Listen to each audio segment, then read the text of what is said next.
You are looking at Julian's pronunciation guide, where we look at how to pronounce better some of the most mispronounced words in the world, like this other curious word. But how do you say what you're looking for today?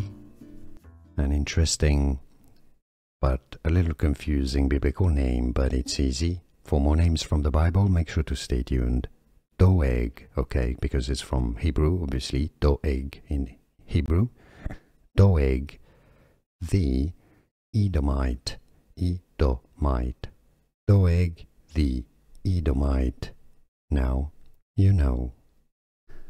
Here are more videos on how to pronounce more confusing words and names too many mispronounced. Like this video if you found it useful. I appreciate your support. I'll see you soon and thanks for watching.